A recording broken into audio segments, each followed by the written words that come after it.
guys, welcome back. If you're new to my channel or simply just not yet subscribed, definitely make sure to hit that subscribe button.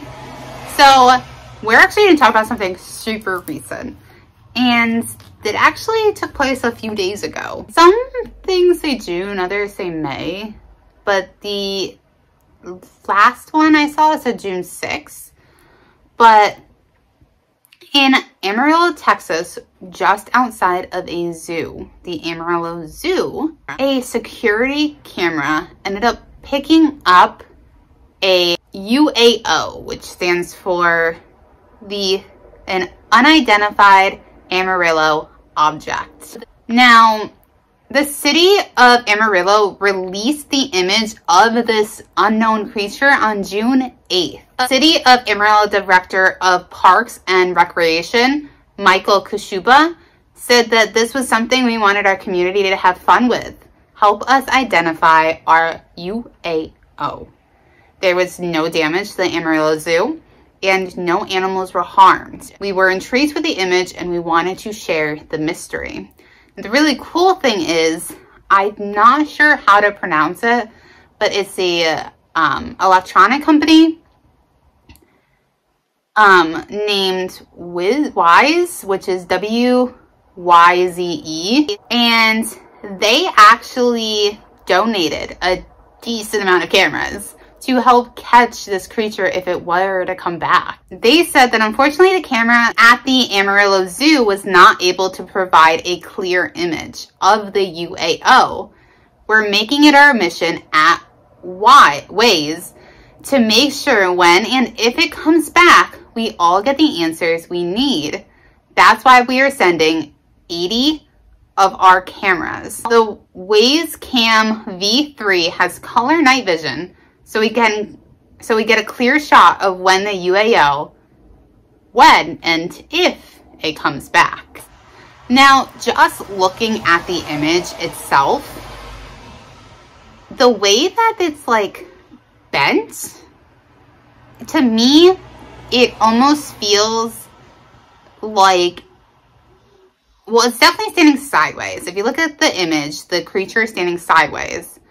I can't 100% tell if the creature is looking the way it's walking or if it's faced towards the camera, but it kind of looks like its head is turned. It does look like it has pointed ears, honestly. And it looks, if you look in its, would be its left hand, I believe, it looks like it's holding something.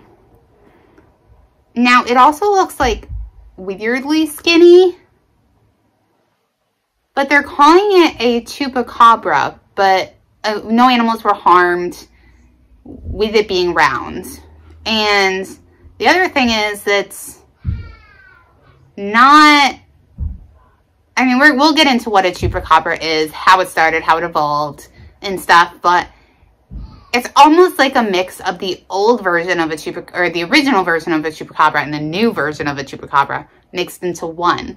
To me, it's more like a really skinny werewolf, because you can see kind of like what looks like longer hair in the back and kind of like more of like a puffed out chest,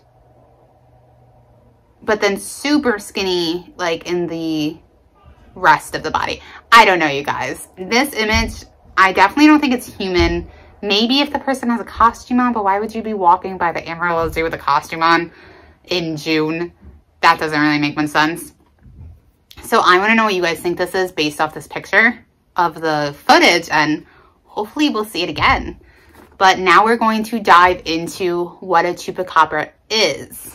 Now, legends of Chupacabra are actually more recent than a lot of people realize. They didn't start until around 1995. So they're actually like a year older than me. They're known to be around the American Southwest, and they're known for sucking blood from livestock. Said to be the size of a small bear, sometimes with a tail, often covered in scaly skin, and with a row of spines down its back. It's been a staple of folklore through Mexico, Puerto Rico, and the southwestern United States for now decades. And its name literally means goat sucker. Now, this started coming to light because hundreds of farm animals were ending up dead and drained of their blood, and nobody knew why. Now, there is said to be one lady who I did find an account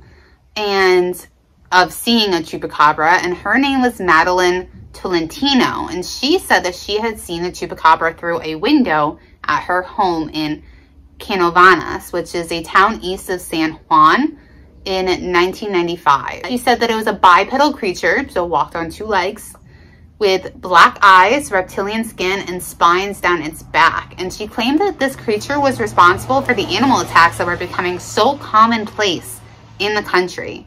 And she said that it hopped like a kangaroo and smelled like sulfur, which, I mean, if you don't know, that sulfur is actually very common with demons. So some people insist that the animal walks on 4 legs, and others insist it walks on 2.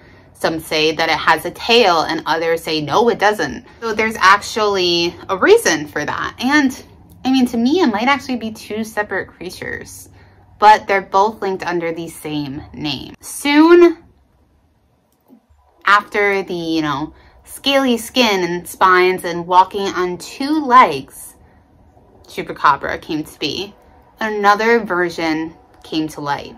It could be a distant relative, or an evolution, or maybe another creature altogether. But it also is known as a chupacabra. In place of the reptilian scales that were said to cover its body, the new chupacabra had smooth, hairless skin. It walked on 4 legs and definitely had a tail. And it almost looked like a dog. In the early 2000s, in Texas and elsewhere in the southwestern United States, people started finding dead bodies resembling the chupacabra's description. They were hairless, 4-legged creatures with burnt-looking skin. About a dozen have turned up since then. Now, they did tests on these, and these chupacabras were actually dogs and coyotes. They had ceracoptic mange, which is a highly contagious skin disease that's fairly common in dogs, and it forces it to suffer to itch away all the mites that are burrowing under the skin. The skin ultimately will lose its hair and become abnormally thick, and the itching produces these really bad scabs, which could lead to the scaly, or to the scales, the reptilian looking skin. But does this account for all of the chupacabra sightings? And the original chupacabra stories, I feel like, are just very different from the other ones. And would a coyote or a dog that was going through Maine, something so uncomfortable, really be attacking that many livestock, that many other animals? I mean, yeah, they need to survive and stuff, but would it be attacking that many? Because it was a decent number each time. But to lead us back to the Chupacabra mystery in the Amarillo Zoo, and if this creature is a chupacabra, I don't think it's a chupacabra. I don't think it's human. I could be wrong. I don't think it's human, but I don't think it's a chupacabra. Just because it doesn't really fit either description. It's more like a mix of both, you know? What it is, though, I don't know. And to me, it's so strange. Like, it literally looks like it's holding something. If you look, it does look like it's more so its face is looking at the camera because of the eyes.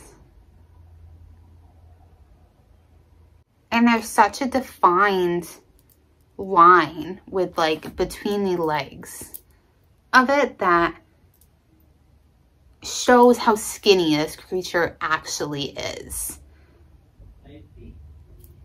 So let me know what you guys think it is in the comments down below. I would love to hear your opinions on it.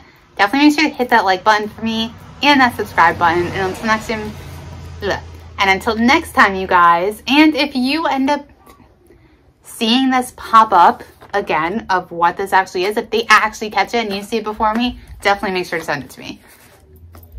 Until next time, you guys, I love you. Bye.